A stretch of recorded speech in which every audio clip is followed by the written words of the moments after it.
Okay, hello Morgan, you're welcome. Welcome. And we're going to start immediately. Hopefully some can join us. Excuse me, some can join us or they can go back to watch the video. So welcome to Ask the Counselor. I'm going to quickly start and we are going to be considering today how to read effectively. Before we start, I usually like that we have a word of prayer and we start. Father, we thank you. Thank you for what you do for us. Thank you for the opportunity we have to serve, the opportunity we have to be in a place of, of lifting, a place of education, a place of gaining more knowledge. Father, we say thank you in Jesus' name. We ask that you have your way today and you be glorified in Jesus' name. Amen and amen. So welcome. I'm going to be speaking about how to read effectively, and to this topic, I'm going to be mentioning a few things. Number one, reading habits, and number two, different ways to read. Yes, we are in school to read, we are in school to learn, we are in school to gain knowledge, and this knowledge, we need to be sure of how we are doing it. If we are not doing it well, we may not enjoy, the benefits of reading.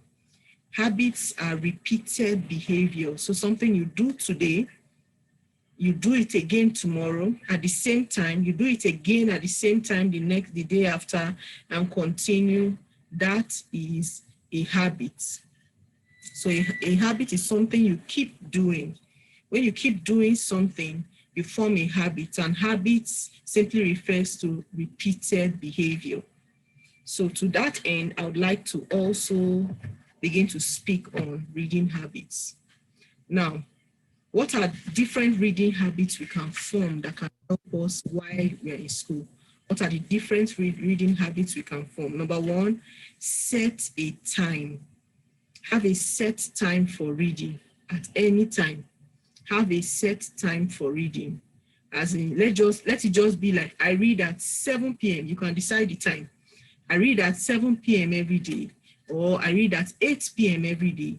You need to set a time. Don't expect you just feel like reading. No, don't expect one of these days I will just read my book from the beginning to the end. No, you need to set a time for reading. So before we will talk about setting a time, I would like to ask you, what kind of student are you? Are you a morning student? Maybe you understand better in the mornings when you read. Are you an afternoon student? Are you an evening student? What's the best time for you to read? That means you would have studied yourself.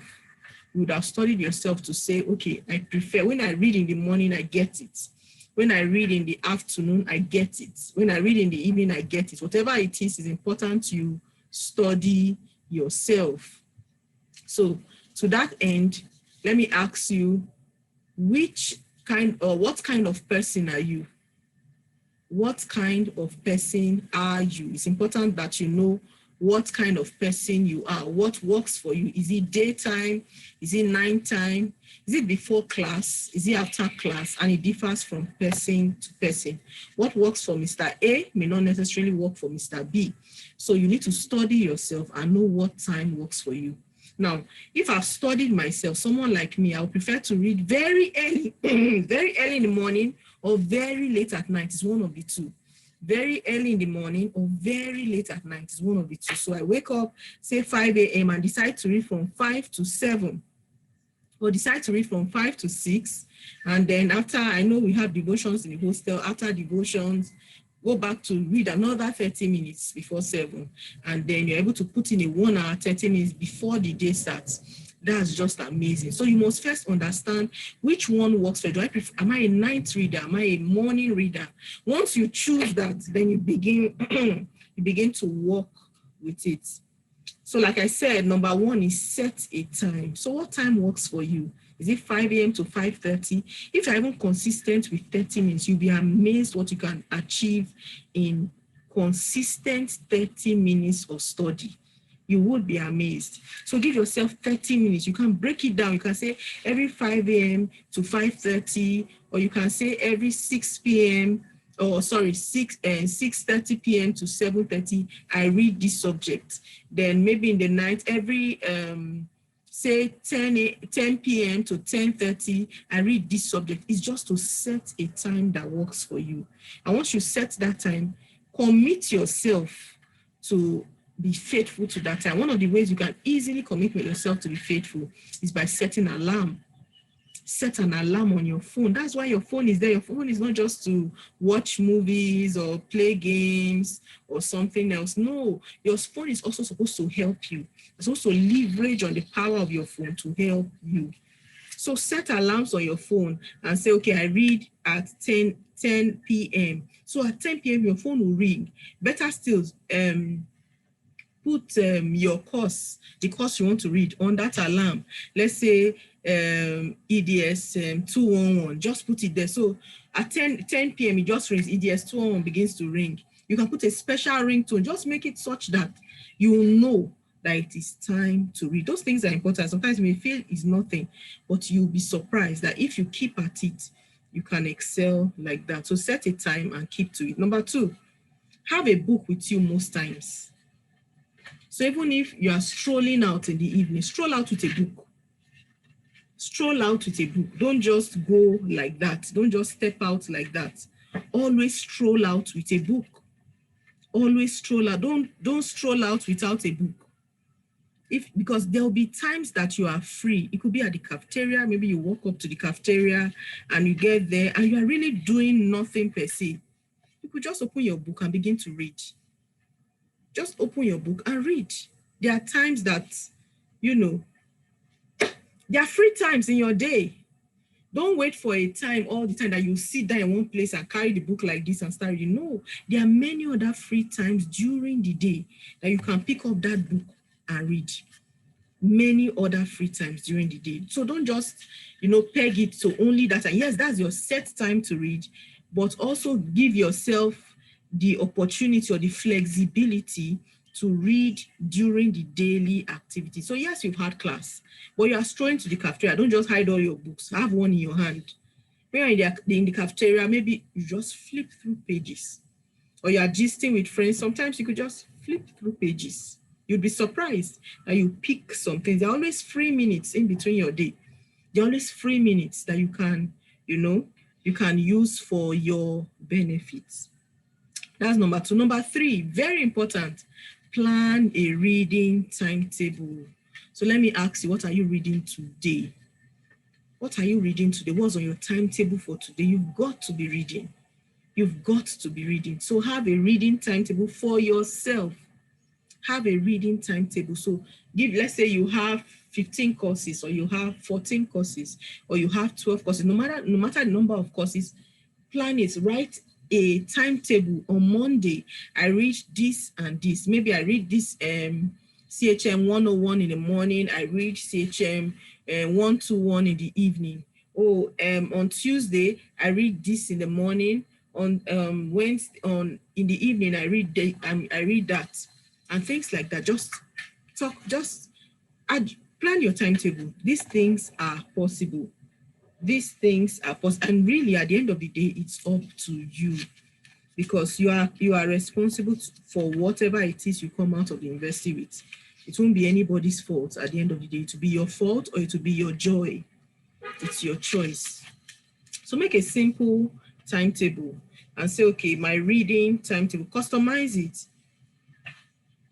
Put your name.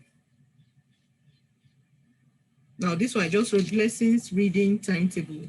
Then Monday, what do I do on Monday? What do I read on Monday? What do I read on Tuesday? What do I read on Wednesday? And so on Thursday, on Friday, on Saturday, on Sunday. Very important. And when you have that, it's easy. Then you can give yourself to your courses. I remember the other class that we had, that we talked about GP, and we said some course units are higher than some. Once you know that a course has 3 units, that means you should give it at least 3 times of reading in a week. Once you see that another course has 1 unit, you should give it at least 1 time of reading in a week. So those things help to guide you, and they are very important. So plan your timetable, decide on what it is you want to read. I read CHM here, I read BIY there, I read PHY there, I read EDS here. Do not give yourself the excuse of not making a timetable. Always have a reading timetable. It will save you a lot of stress and it will prepare you for the future. And then you can also track your progress. You can say, okay, I've read up to this in this subject. I've read up to that in that subject. And that way, you will not be moved easily when people come to tell you, oh, and there's a test today. You won't be afraid because you are prepared. So it's so important that you create that time to have a reading timetable all the time. Don't leave yourself to chance that one of these days I'll read this. No, have a reading timetable and plan to stick with it. Remember your alarm, set your alarm to stick with your reading timetable. Very, very, very important. At this point, I want to announce that if you have any question, you can send it to the chat and I'll take it before we round up. If you have any questions for me, please send it to the chat and I'll take it before the end of the class. Okay, so number 4. I think number 4 is what I took as number 1 before, but I'll repeat it again. Study yourself. What time do you prefer to read?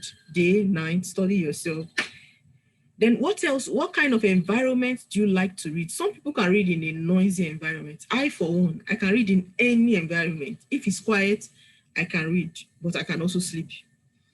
But if it's a bit noisy, I can read very well. If it's very noisy, I can read very well. If roommates are gisting in the room, I can read very well. I just shut them out mentally and I'll still be able to read very well. So it's important to understand, study yourself. Apart from the daytime or nighttime you prefer to read, what kind of environment helps you? For some people, if there's nothing green in their environment, they cannot read. That means they prefer to read outdoors. They prefer to read outdoors. So they'll sit outside and read. And thank God we have a lot of greenery in school. In our university, we have a lot of greenery. So sit outside, somewhere calm, somewhere cool, that you're looking at nature and you're able to assimilate faster is also some people's, they are prerequisites for them to read. Whatever it is, you need to understand, where do I read and assimilate better? Do I read and assimilate better in the library? Truth be told, the library is not for everybody. It's not for everybody. I, for one, the library doesn't work for me. So I know it's not for everybody. And that does not mean I did not have good grades. I had fantastic grades, at least in my PGD and my master's level, fantastic grades. Okay, yes, Toast Morgan is asking how to calculate CGPA throughout 4 years. Yes, we've talked about that question in a previous video. Don't worry, I would probably drop the link on the students platform so you can go there again and watch it. We have a fully detailed way to calculate CGPA. And once you get a CGPA for a year, you add it to CGPA of each year, divided by the number of years you studied that course. And that's the CGPA for the entire 4 years. But don't worry, I'll put the link on the WhatsApp platform and you can always watch it. And go, or it's even on the YouTube channel. I'll put the link there. You can always watch it. You'll be able to get back to it. So, like I said, you study yourself. What kind of environment works for you? Once you study yourself, you'll be surprised. Not everybody can assimilate in the library. Not everybody. So discover yourself, what works for you. Now that's on reading habits. We mentioned 4 things. Number 1, set a time and keep to it. Number 2, have a book with you at all times. Number 3, plan a reading timetable. Number 4, study yourself. Find out, where do I assimilate the most? Great. Now we are going to now discuss different ways to read. What are the different ways we can read? Number 1, you can pick a book and read a topic. You can read a topic, read it again, and ask yourself questions over what you read. So you pick a book, let's say that topic is photosynthesis. You read it, finish the whole topic, then you read it again and ask yourself questions. Okay, what are the things that it produces? What needs to be available first before photosynthesis happens, and things like that. That's one way. Number 2, you read and jot in a rough note or study note. So you can read, and as you are reading, you are jotting. As you are reading, you are jotting. As you are reading, you are jotting. Oh, okay, so this is how this works. You jot it down. So this is how this works. You can jot so much that when you come to the exam hall, you don't need to touch your notes. You just read your jotting notes. You can jot so much. You've been jotting from the beginning of the semester. That when it's time for exam, you just read just your jotting notes, the notes you have jotted in that your small jotter, and it will make up an absolute difference. So it's important you have that as well. It helps. Another way to read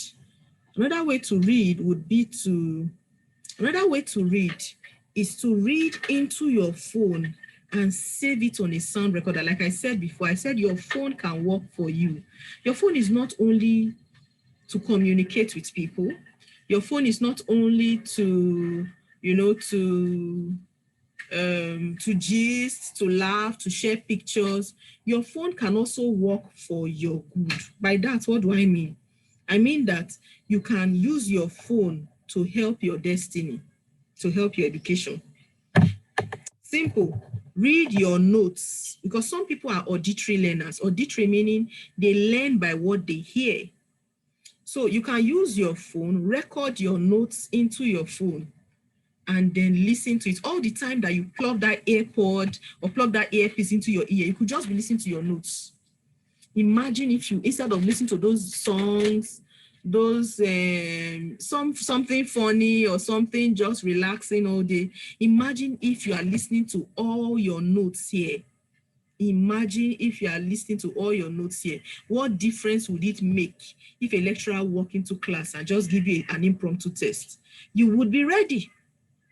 You would be ready because you've been listening to it. So I encourage you again that's one of the things, when I was doing my PG, that was one of the things that God taught me, that the Holy Spirit taught me, that I should read my notes into my phone, because I discovered I'm an auditory learner. Some people, they learn by pictures, visual learners. They learn by pictures. So if they are reading, sometimes they have to draw. Or sometimes they look for the picture that simplifies what the lecturer is speaking about. So whatever it is, if you're a visual learner or you're an auditory learner, whatever it is, you need to know who you are. That's why I said study yourself, but you need to even try. Sometimes you don't even know, so at least try it. At least try. So you've never read your notes into your phone. Today, challenge yourself. Pick up that subject that is really difficult for you. Pick up your phone, go to sound recorder, and record your notes into your sound recorder. Go to sound recorder and record your notes into sound recorder. You would be surprised. And play it over and over again. Place your AirPods to your phone, so that when you're going to class, for example, you have a class at 8 o'clock. You have an 8 o'clock class. You can read your entire notes. Maybe the last notes the lecturer taught you. You can read the entire thing to your phone, plug your AirPods and go to class. Before the lecturer comes, you have listened to everything he taught you the last class. So even if the lecturer is going to set an exam set an impromptu test, you are ready. So give yourself that edge. Give yourself that edge. You don't need to cheat. You don't need to ask questions in exam or a test. No, you can prepare yourself. Give yourself the edge you need. Give yourself the edge you need. Success is not by magic. No, it's planned. So begin to plan your success, your academic success. Begin to plan your success. So now I've talked about reading on different ways to read. I've talked about reading a topic and reading it over again and ask questions. Number 2, I talked about reading and jotting in your rough notes. And your rough notes can be what you read for exams. Then number 3, I said reading into your phone and saving it on a sound recorder. I said you can play it to listen going to class. You can even play it to listen when you're having your baths in the morning. You want to be up to date on that topic. Play it as you're having your bath in the morning, as you're getting ready for class, you're doing routine duties during the day, you can play it. Then number 4, on how different ways to read, add some action or demonstration to what you read. or what you are reading. Now, this has to do with the kind of reader you are. If you are the kind of reader that you like pictures, or you are, that's a kinetic reader, someone that likes action. You know, some people, if you don't demonstrate it to them, they won't get it. So you can demonstrate it to yourself to get it. Okay? Okay, asking if I can give tips on how to come out with first class. Okay, I will try to do that. I'll try to do that at the end of the class. Okay, and by the grace of God, I'm also a first class person. I've had first class before. So I know it's easy and it is possible to get first class. Okay, so like I was saying, I said that some people need some demonstration for them to understand what you are talking about. For example, when I used to be a nursery teacher, I taught playgroup before, and some students you can just say A is for apple, A is for apple. Some other students, we have to dance. A is for apple, B is for bird. For some other students, it differs from one child to another. So now you have grown up to become a teenager, or even beyond a teenager, and you are in university. You need to find what action. That means you are a kinetic learner. You are a learner that likes to demonstrate or put into action at what he is reading. So you can begin to add action to it.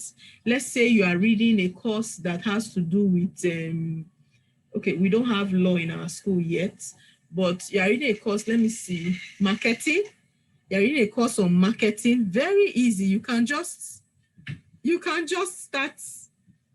start practicing it where you are. Pick that topic and start. If you need to dance it, dance it. If you need to go to your, I know you have ironing room and you have washing room. If you have to go there and demonstrate. If you have to do it when your mates are sleeping, do it. Whatever demonstration would help you to understand the course or to really assimilate and break it down, do it. So that at the end of the day, you are better for it. Okay? Then the next point will be research your topics widely. So don't just stay with what your lecturers teach you. Research the topics, ask, research, so go online, research the topics. Okay, this man taught us on marketing, on how to market a brand. Go and check everything possible on marketing. Go and do your practice, go and do your reading, check everything checkable on marketing, and you'll be surprised. You'll be surprised. It will expand your knowledge. You check Google, check, we know there are lots of text online. Go and check. You'll be amazed what you find. You would be amazed what you find. So go and check and just expand your knowledge. Don't stay only with what your lecturer teaches. Research, because maybe your lecturer is taking it in a way that you don't understand. Don't just say, I don't understand this lecture and you give up. No. You go and research, go and check that topic online and say, this topic, is it that I don't understand, or I don't understand the way the lecturer is putting it? And you'll be surprised, you'll get it. You'll get it if you do your research. Then number 5 or number 6 point is that you make your reading time pleasurable. Some people can read with music. Some people can read with music. Others cannot read with music. It's up to you. Whatever it is. Whether you can read with music or you cannot read without music, whatever it is, just try and make your reading time pleasurable. So that is something you look forward to, that you look forward to reading. It's so important that you make so that you can sustain that vibe. Yes, you have said, I'll be reading 5 a.m. every morning, I'll be reading 7 p.m. every evening. Once you've set that goal, try and make it pleasurable so that you can always want to read. You can always want to read. And for some other people, another way to make it pleasurable, they like to snack. So they want to put popcorn into their mouth or chin-chin or whatever it is. Please do. For some people, they just want to sit comfortably. Sit comfortably while reading. Please do. Then lastly, I also want to encourage, for some people also, is to walk around. They like to walk around while they are reading. That's fine as well. But lastly, I would like to also encourage us that we should use past question. Number 7, use past question. If your course is a course that has been done before in your university, it's important to use past questions. Don't just read and go to the exam hall. No, use past questions. Thank God in our school right now, in our university right now, we have the pleasure of having 2 sets. So a set has done their test, done their exam. You are going to do that same course. It's important, go and get past questions. Go and read it. Or a set has even gone ahead of you. Maybe you're in 200, or you are in maybe you're in 200, or you are in 100 level. There's a 300 level. Or if you're in 100 level, there's a 200 level. Go and ask for past questions. Ask for past questions and begin to revise. Don't feel that if I read it, I'll get it. No, yes, you will get it. But past questions tries your knowledge. It tests your knowledge. If it really sank, or if you can bring out what you have learned. So just saying I've read is not enough. You must be able to bring it out to your lecturer the way they want it. So it's important you work past questions, and past questions / study groups. So form study groups. What is study group? Study group is a group where people come together for the sole purpose of studying, not for gisting. That's not the time to gist about all your classmates in your class, or the roommates you have, or some girl or some boy that is disturbing you. No, that's not the time. When it's time for study group, it's time for you to explore the knowledge you have been taught. Begin to expand it. And this person contributes. Oh, I read in chapter this. I read in this topic. I understand by this topic. You'll be amazed. Someone can say something that will help you in exam. It has happened for me many times when I was in school. So it's so important. It's so important. Use past question and have a study group. And your study group should comprise of serious people.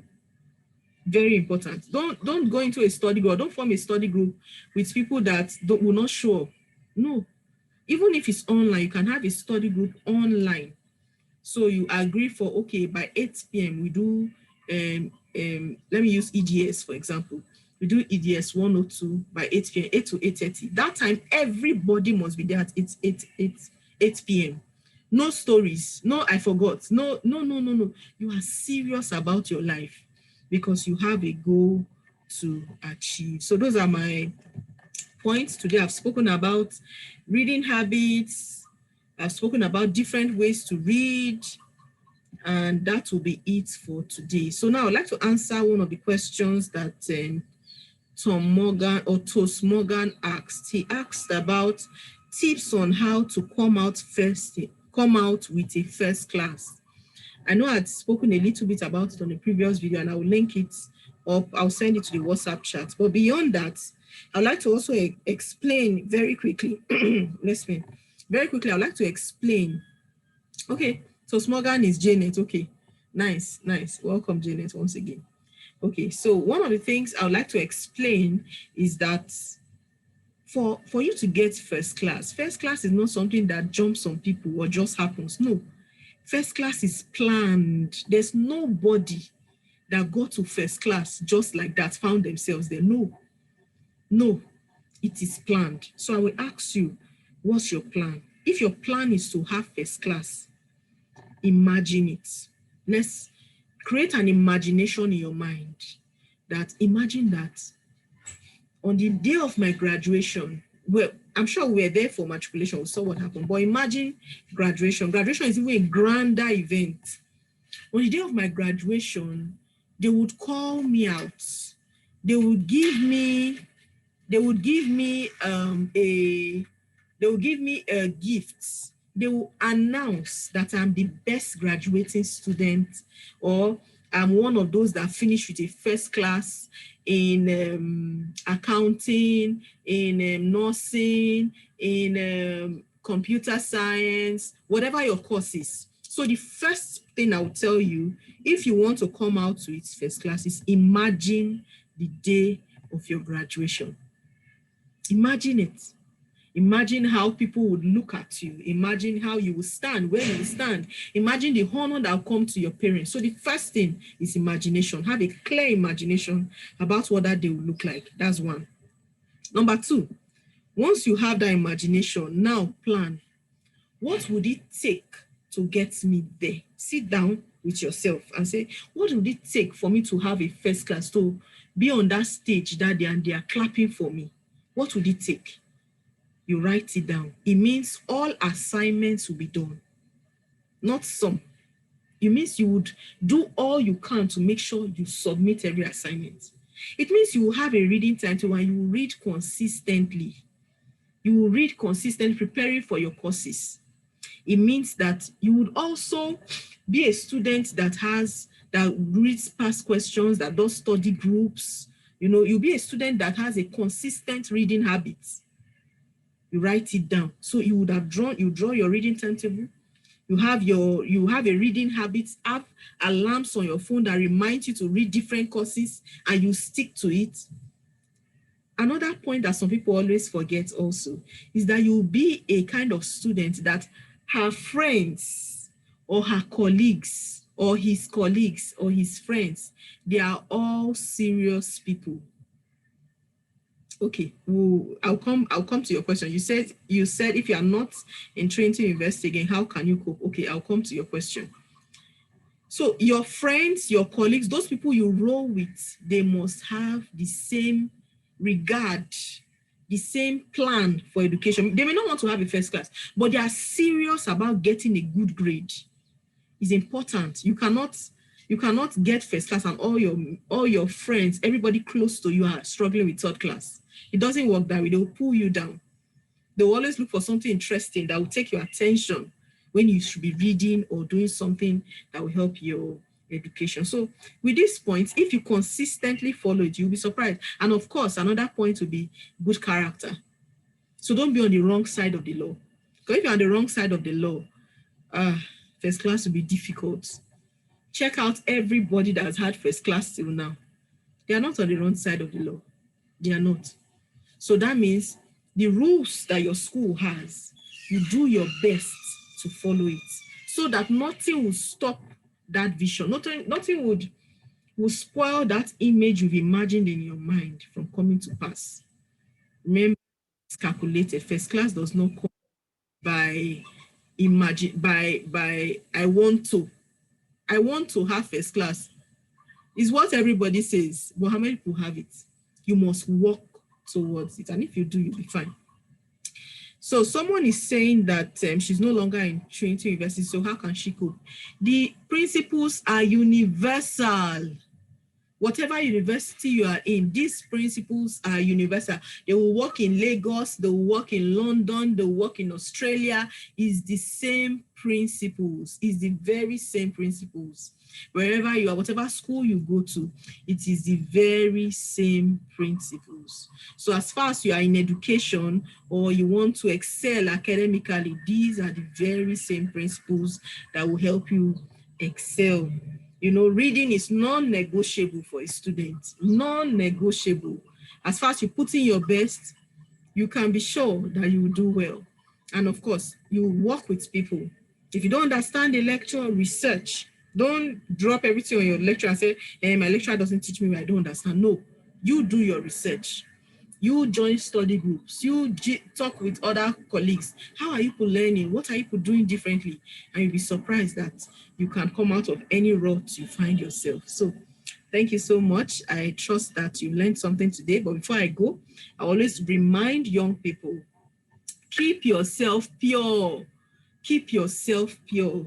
One of the things that can destroy someone's mind or take someone's mind out of excelling is sexual immorality. So keep yourself pure. It's one of the things that can draw down a student that was an A student, a first class student. When that student begins to mix in with sex, it draws that person down. So keep yourself pure. I do hope you have been blessed and you have enjoyed this meeting. Thank you so much. We will see you next week by God's grace. So Ask the Counselor continues next week. Thank you so much for joining. I am grateful. Any other question into my WhatsApp platform, I'll to handle any other question that you have. Okay, so see you later. Bye-bye. Bye, everyone. Thank you, ma'am. Thank you, ma'am. Okay. Bye. Bye.